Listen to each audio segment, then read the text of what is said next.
Always do it on my own, so I gotta get through it.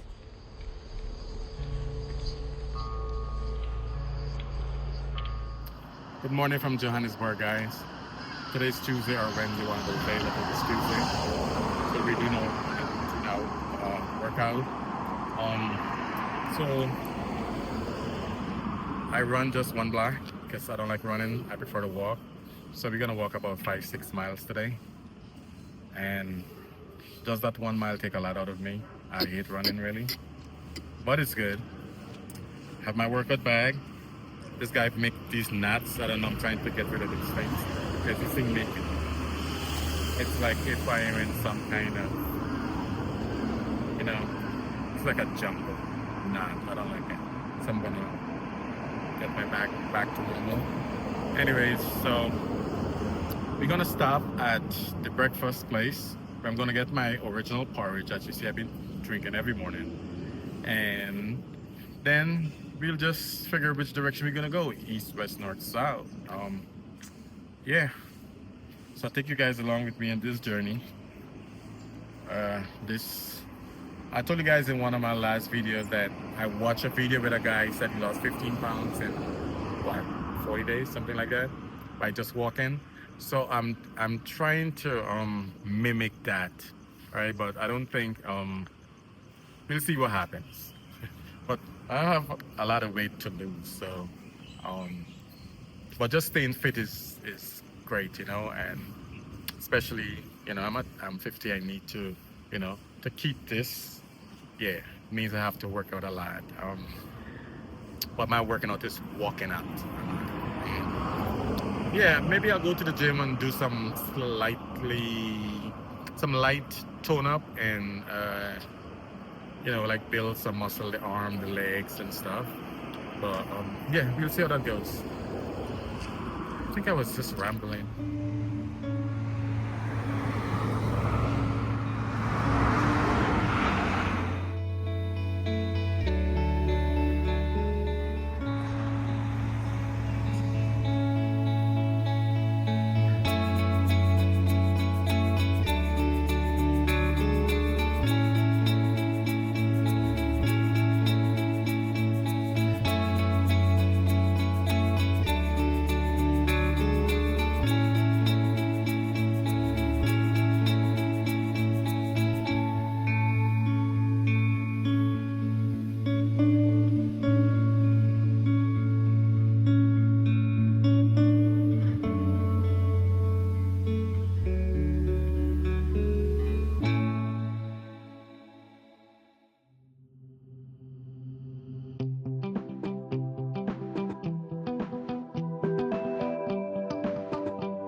Look like Halle Berry, but she don't love me, she too scary.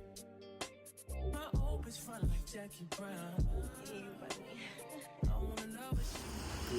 Welcome back to another vlog, guys. Good morning, still here in Johannesburg. So we have this new laundromat here in Randburg, and we usually go to Melville, but today we decided to come to this place. Erin's actually Googled this place, but it's been a lot of rain, guys. Rain yesterday, rain last night, rain all this morning. But I prefer this than being in the snow anyway, right? Because I've been watching the news back home, like snippet of the news, and there's like snow and crazy weather happening. I even saw in California there's like fires and stuff. So I would rather be here any other place right now. So a little bit of rain don't hurt that much, so it hurts people that have low foundation or whatever, but hey, I'd rather be in the rain in the summer than being in the winter. And yeah, I'm gonna take you guys in just in a minute to see the laundry. It's pretty small, just like the one in Melville that you guys will see we do our laundry at. And this area is okay. This is not an area I would come to nighttime, because what I'm seeing in the daytime, I don't think I would like come here in the nighttime. But it's safe, real safe, you know. And yeah. Oh, and it's a bit cheaper because we would pay, I think we paid like 30 rands per machine in Melville, and this machine is like 20 rands, so 25 rands. So we are saving 5 rands actually. So yeah, guys. And after this, I guess we'll probably go do lunch or something, and yeah, continue our day. So.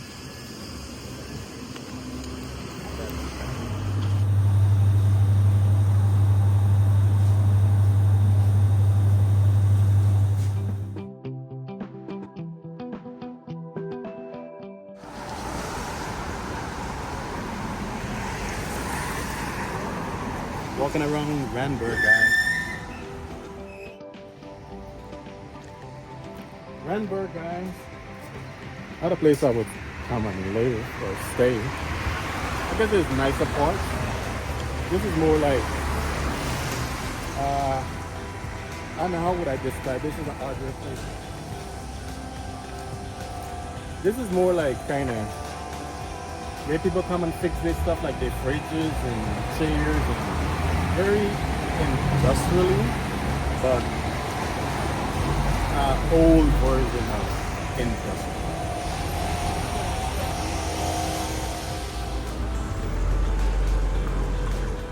Right, so we're just gonna go to the shop, right, and probably get if we need some softener, we don't have enough. Yeah, at least it's pretty close to the laundromat, so not bad. So this is the little shopping complex. Straight ahead, guys, it says Fat Cake City, guys. Shop right. And that's at Cash Crusaders. So yeah, a little shopping area here in Randburg. The side of Randburg we at, I don't even know the name. I just know it's a part of Randburg. But yeah, that's what it's like. And Fat Cake City is right over there. That name is so funny to me.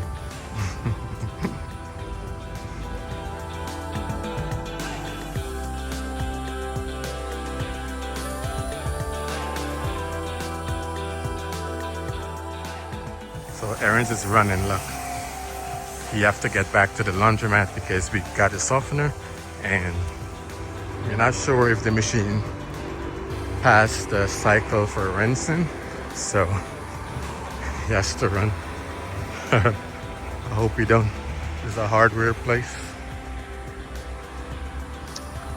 Would I come this side of town by myself? In the daytime.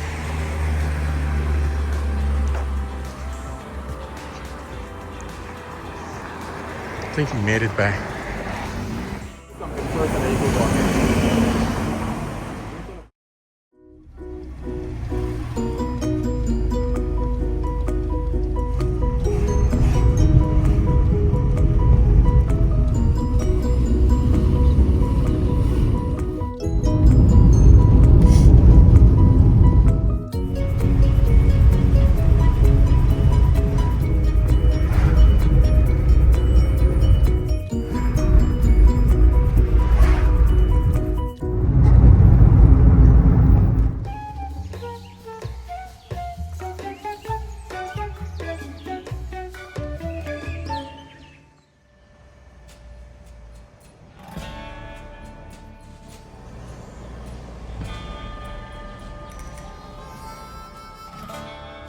Hey guys, look at this. There's a worm or something. Just oh, something just bit him. They're about to eat him.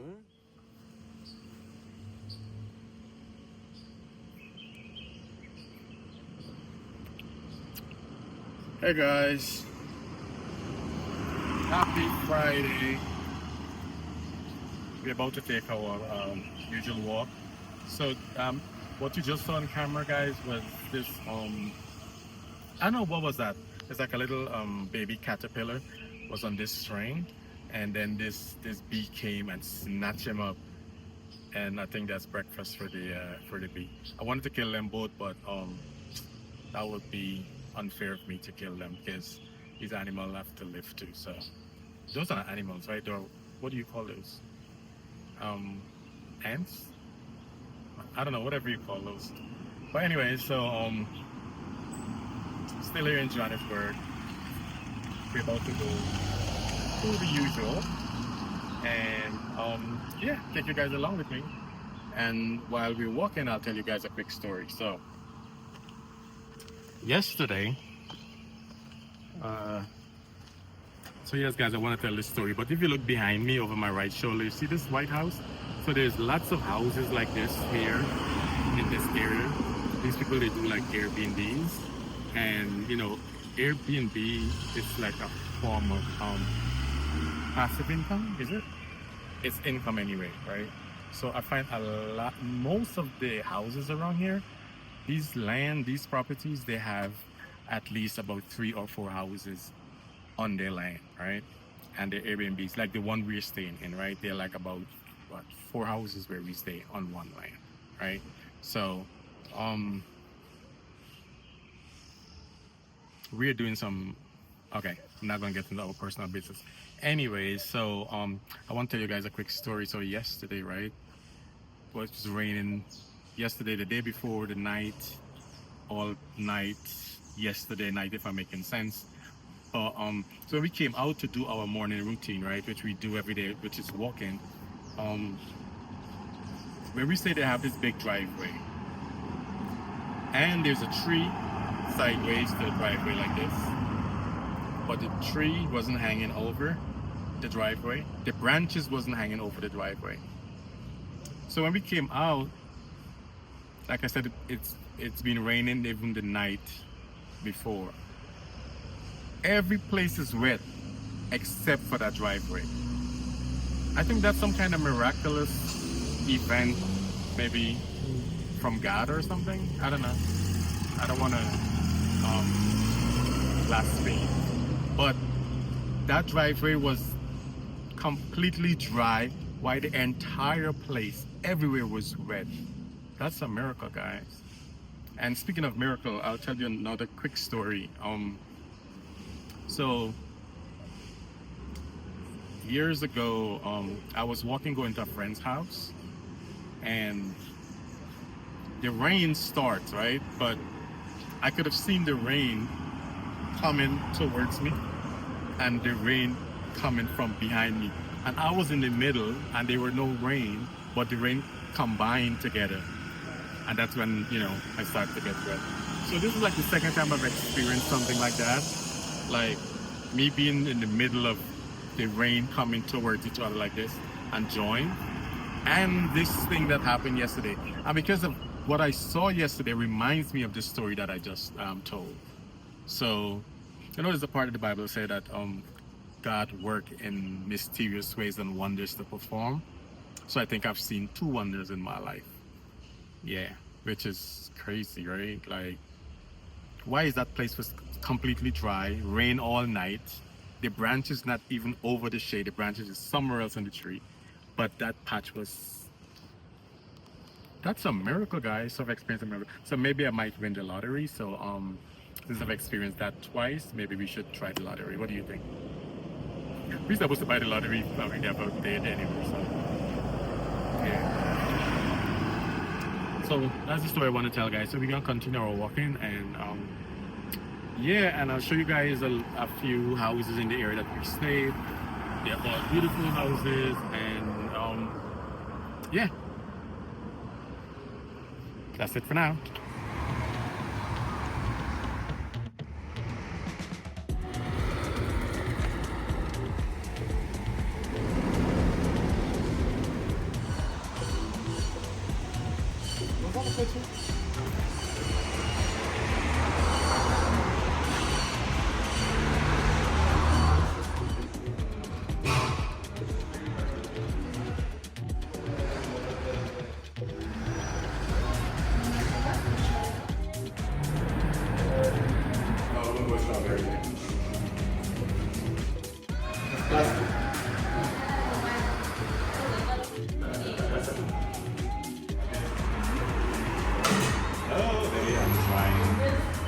Strawberry crumble at the what's the name of this one?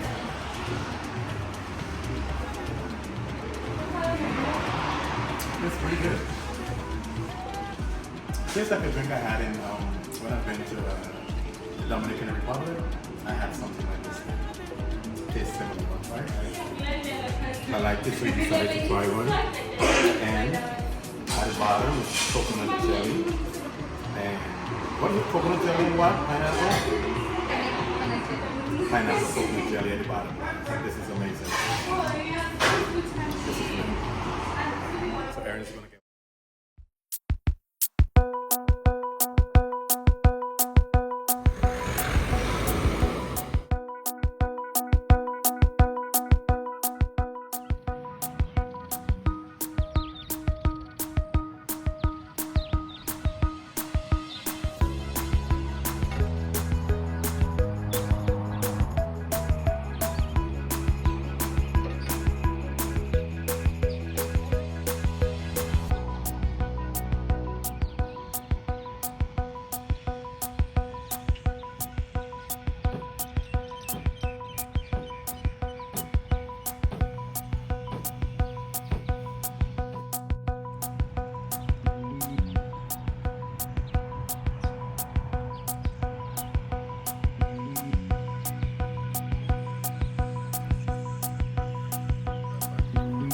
Greenside now. Fuzzy vegan. And that is the F train and the V train. I don't know about the T train, but F and V. To Queens, New York. I don't know where the V train goes.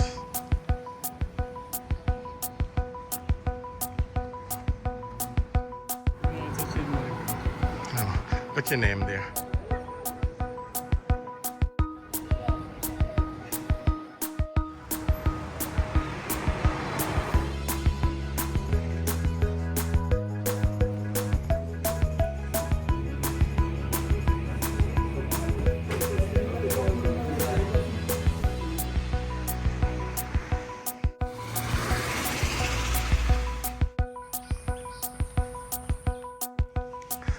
This is beautiful, guys. Greenside. Look at this.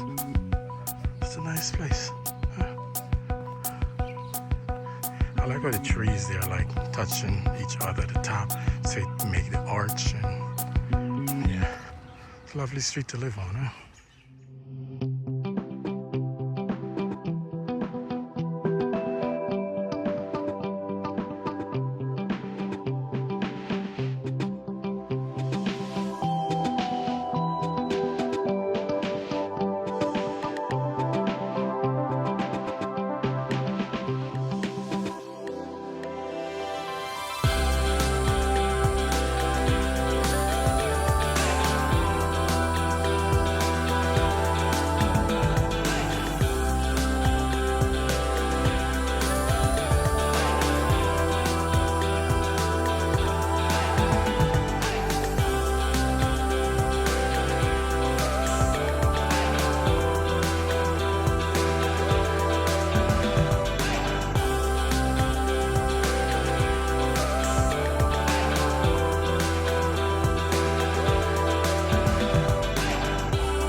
Hey, welcome back to another vlog, guys. Today is Saturday, might be Friday in some place still, or maybe Sunday in some other place, but it's Saturday here in Johannesburg, South Africa. It's been raining on and off. Today's a good day. So we just came back from Mandela's house. Unfortunately, I didn't get to do a lot of recording because this equipment died on me. So, but I did get a good portion, which I'm going to show after this video.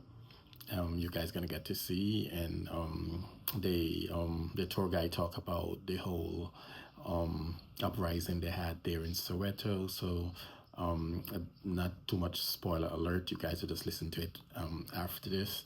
About Mandela, we visit Mandela House.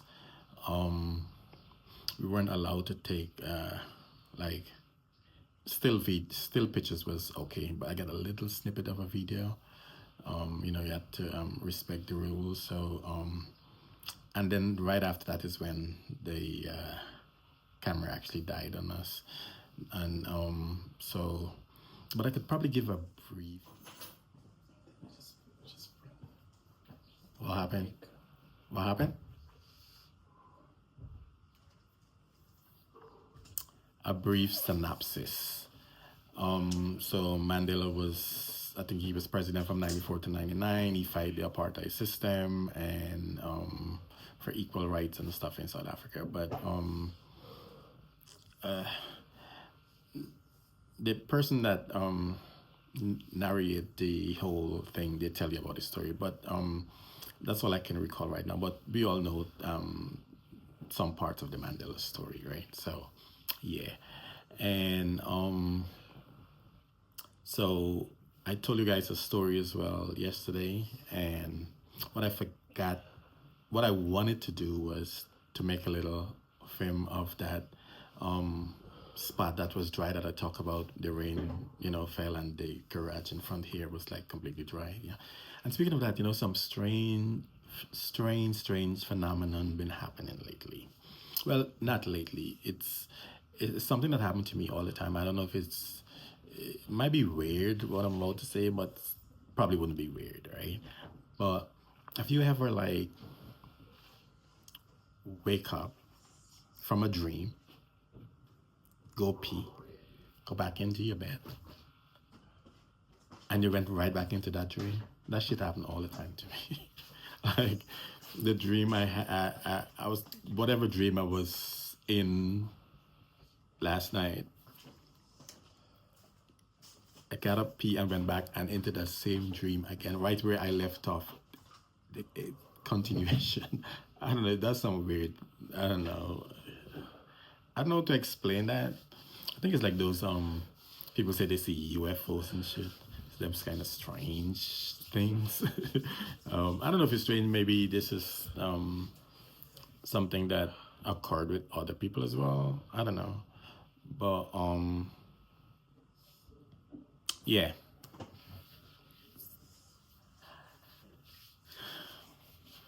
So I only show this background and this apartment. But to my right, the entire wall is glass. But we have blinds. But the blinds are like see-through. And it's like kind of open concept. It's like, yeah, open concept. It's like inside, outside living. So the entire wall is a glass. Reason why I'm not gonna show is because I can see the people out there. It's like an apartment facing us. It's like this big yard. There's that, and Dave is entire glass. This is like some nudity shit, right? Because the curtain is the kind of like they can see me now because if I turn this light off, they can't see me. But because the light is on, I'm sure they could see me because the curtain is like so thin, right? So yeah, because if I could see them, they could see me. And then there's two other apartments that way, and then there's up. So it's kind of weird setup. It's really nice though. It's really nice. I like it. I just don't like the entire glass wall thingy, because this is the second time we stay here. First time it was a darker blind, but now it's a kind of see-through, like that kind of material, like sheer. Is like, that's the name of it, sheer material, sheer, right? How do you say that? SHEE or sheer. Okay, that. So, yeah, it's, yeah, I don't kind of, well, I don't like it much, but we make do. It's a nice area, and we came back because the area is really, really nice, and everything is so convenient, and yeah. So let me tell you guys what happened yesterday. So yesterday we've been after our walking and stuff, we end up at this supermarket called Checkers, and we got a few items there. So after we done shopping, we call this we call a bolt, right? And people always say not to use bolt when you come to South Africa because there's like a bad reputation with bolt, right?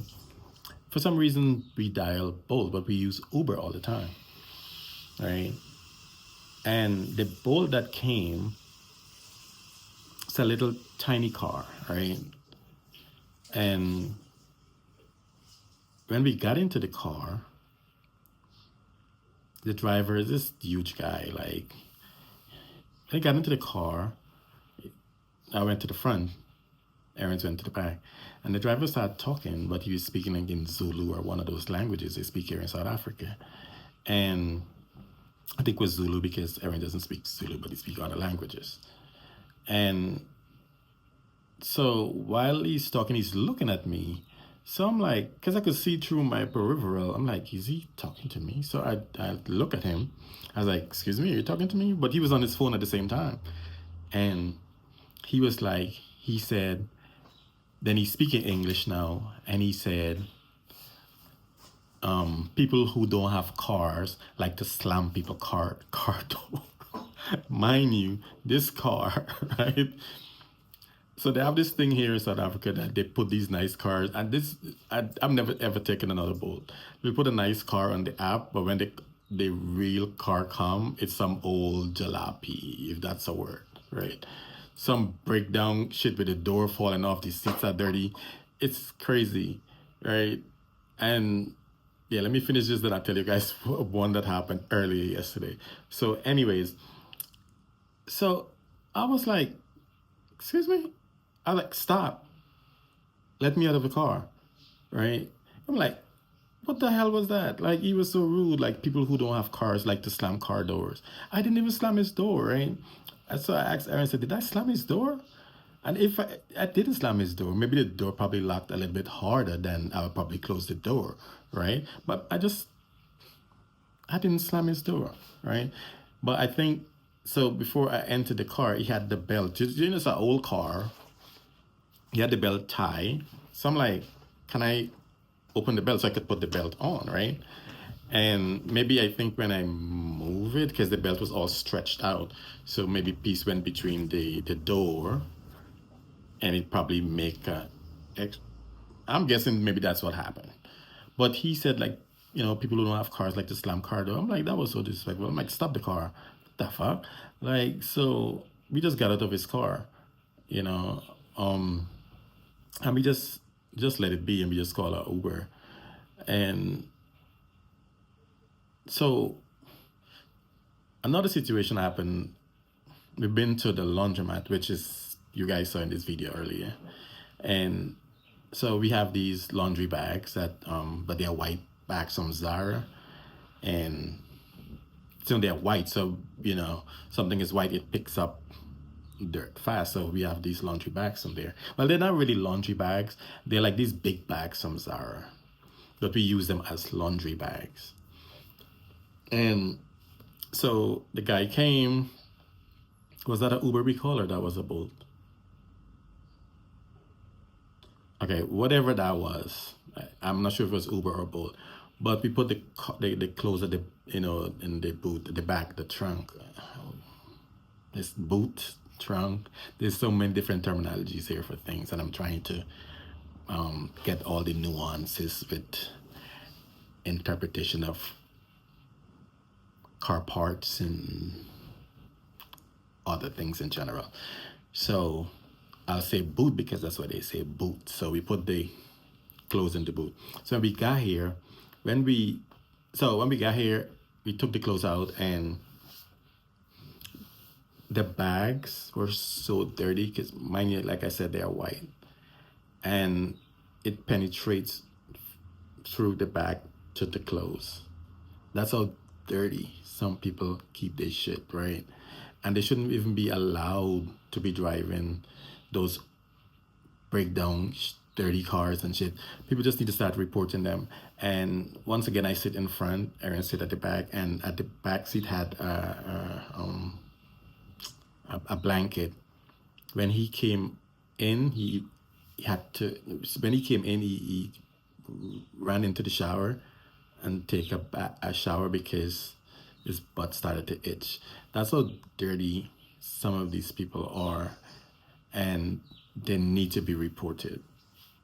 So since I've been here, we had a couple crazy experience with these drivers. So now we have to be so careful now. We had another incident where the guy came, got us. And so here, these roads, they have like a speed bump in this area. Like every corner, there's like a speed bump, and they have like these circle roundabouts. And so the roundabout could be a bit tricky, who have the right of way and who don't. But I remember that guy who got us that day, and we were approaching the roundabout at a fast pace for a small road. And I guess the same pace, I would say maybe about 20, 25 miles. The other person is coming the same amount of space. And we did like this, right? So I asked the driver, I'm like, what the? I'm like, who had the right of way? And he was so rude. Some of them are so fucking rude, bro. And what did he say to us? He said some bullshit. I was like, some people are so rude, right? But then sometimes you meet like really, really nice drivers. Like after the one with the guy that said some people, whatever he said, some people like to slam people's, whatever I said first, guys. Some people like to slam doors that don't have a car or whatever that. So the next guy that came, he was so nice, and I didn't have enough change to give to him, but he took less. It was pretty cheap, like 29 rands was the ride. I had like 25. So I'm like, let me get you some change. He like, no, it's cool. So, so after the crazy rude guy, then this nice guy came afterwards. And yeah, oh, sorry for this stutter. Sometimes I do stutter and I can't find the words. Well, hey, that's a normal human thing. No one is perfect, right? Yeah, and so sometimes we have these weird experiences and stuff, but overall, it's most people here are really, really nice and welcoming. But then you have those rude ones in between. You always find little bad ones here and there. So yeah, guys, I'm gonna stop rambling, and I'm gonna let you guys enjoy the video that you're about to see. And like I said, the guy tell the story about the uprising in Soweto. And I'll see you guys in the next vlog. So take care now. Oh, please like, comment, subscribe, hit the notification bell button. Please share these videos, guys, and help the channel to grow. And please comment, and if there's anything else you'd like to see new, or whatever suggestions, I would appreciate. So yeah, until then, peace.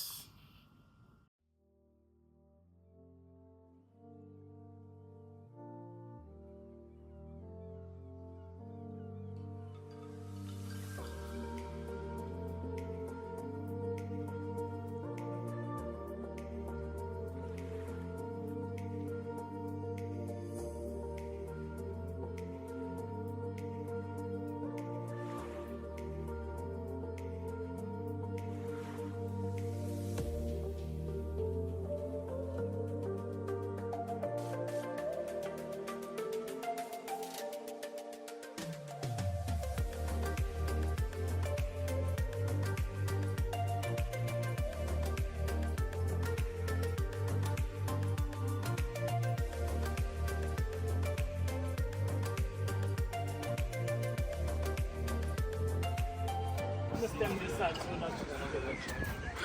So are you familiar with the picture? You know it? Okay, so this is quite interesting. So the picture there, it was taken on the 16th of June in 1976 during the Soweto uprising. So let me just give you guys a background of the uprising. So what was happening is, all the high schools of Soweto, they were actually going to be peacefully protesting. So the students were protesting against learning in Afrikaans as a medium of instruction. Before we continue, let me highlight this. Afrikaans, by the way, is not an African language. Well, I know it might seem African, but then 95% of the words in Afrikaans, they are actually Dutch words. So it's like a Dutch language. So what happens in Afrikaans is, we find a mixture of languages. The Dutch language, the German language, English, and some of the languages that we speak here in South Africa. So, Afrikaans was then implemented in 1953 as the medium of instruction. So it was implemented in schools. So the implemented was well known as the Bantu education system.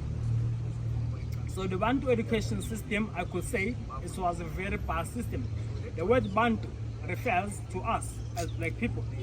So in the Bantu education, what they would do is, they would spend exactly 644 rand for a white child to be studying.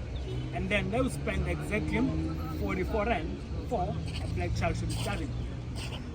So there were particular subjects that were not allowed to be taught a black child. Subjects like your mathematics, your physics, your biology, science. So those subjects, chemistry studies, were not allowed to be taught a black child. So a black child was only taught subjects like how to be doing gardening, cooking, cleaning, sewing. So basically those are chores, domestic work. So then now the children said, no guys, we feel like you're not teaching us, but then we feel like you're only training us, so that at a later stage we could be slaves. So no, we don't want that to happen to us. So then the apartheid government said, okay, because you guys think you are too smart, well, you can learn everything equal with a white child. But then, you should be learning everything equal, you'll be learning in Afrikaans. So that's where it all started. So, because the children by the time wanted education so bad, they tried learning in Afrikaans, while it was very, very hard for them. So now, failing very much this month in 1975, then that's when they decided to protest. So the main point of the protest was for them to be peacefully marching, headed to the local police station, where now they were going to be handing in a memorandum, a petition that was negotiating for them to be learning in a better way. But then unfortunately, nothing that they planned happened as the way it was planned. So about 50 meters up the road, well, I'm not good with the meters because I'm not the driver. So down the road there, we have the corner there. So the stop sign there is the corner of Vilagazi and Myanmar Street. So that's where the march was starting on that day. So apparently, when the march started, they only had about 600 learners that were participating on the march. But then, during the whole course, now when the march was about to start, now they had about 15,000 to 20,000 children that were participating on the march. So I guess that was a great number for them. So to their surprise, just before they started the march, then that's when they were actually confronted. So they were barricaded by over 300 policemen. Well, even today, we don't know who informed the policemen. I guess there were spies amongst them. So the policemen coming, this is what they did. They just gave straight orders, no negotiation to them. So the children were told that their gathering was illegal, giving them 5 minutes to disperse, to go back to school. But then, in my mind, that would be highly impossible for so many people. But then now, what the policemen did, even drawing a line down on the ground. So they told the students that no one should pass the line.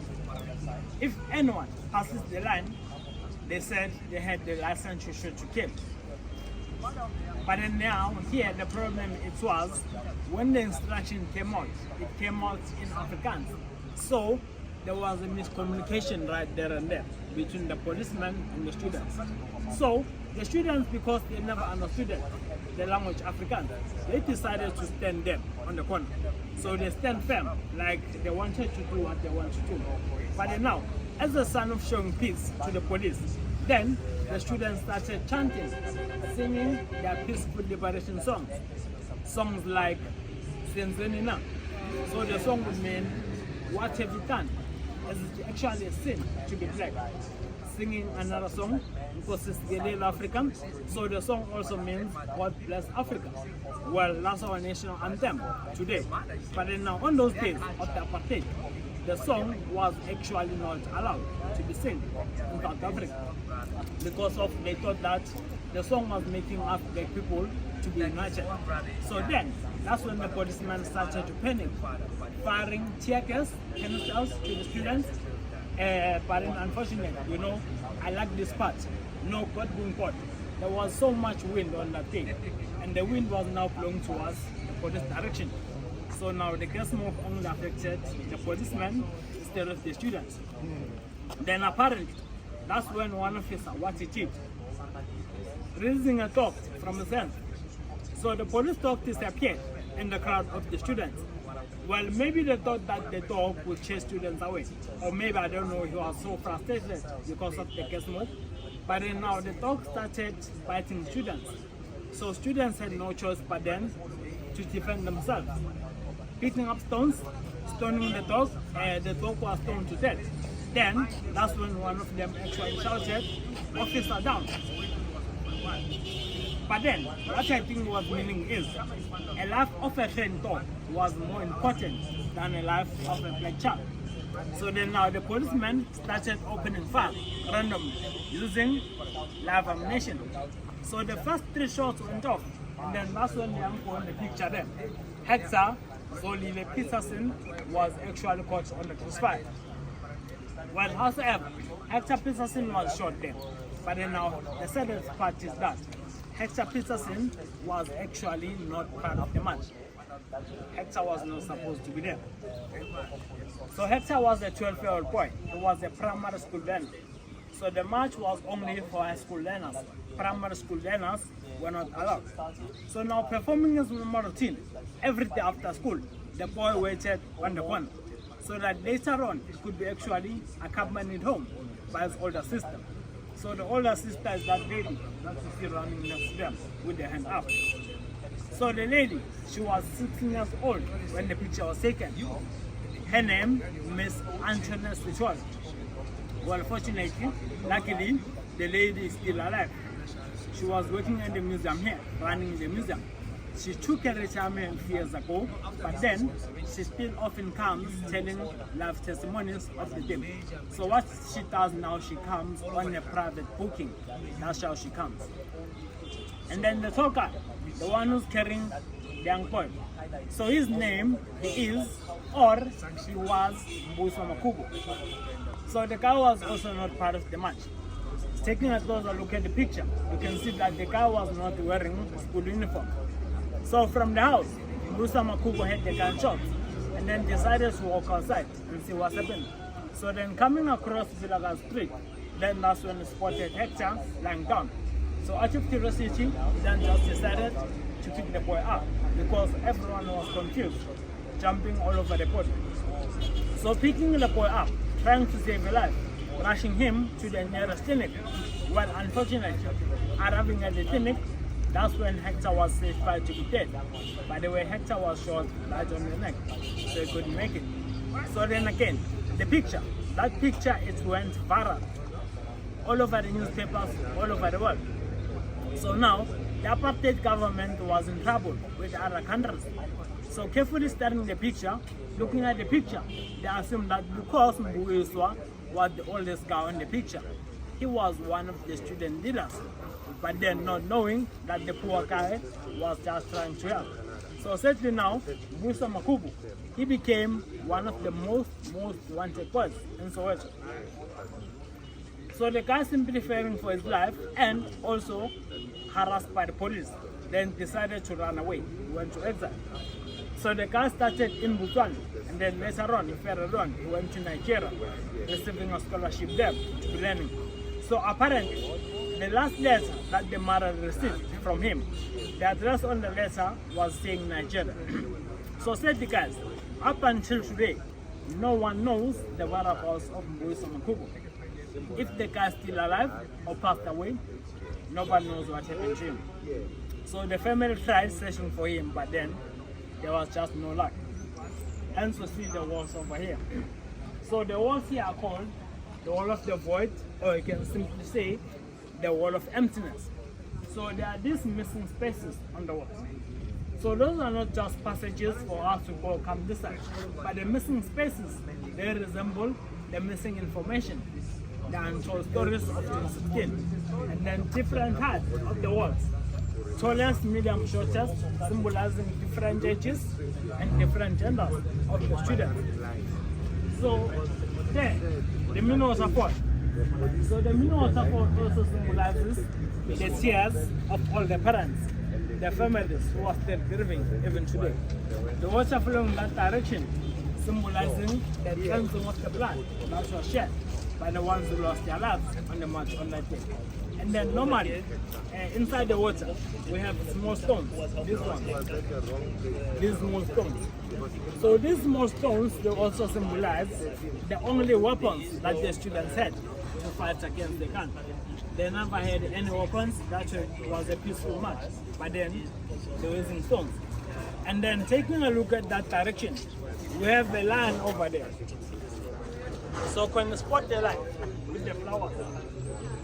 So the line here is called the confrontation line or the firing line. So this is the line that the policemen wrote down for the students. So starting from the entrance of the museum, the line goes all the way. So this line joins us straight to the streets, across the street. So it goes straight with the trees on the sidewalk up until the very last street, right at the corner.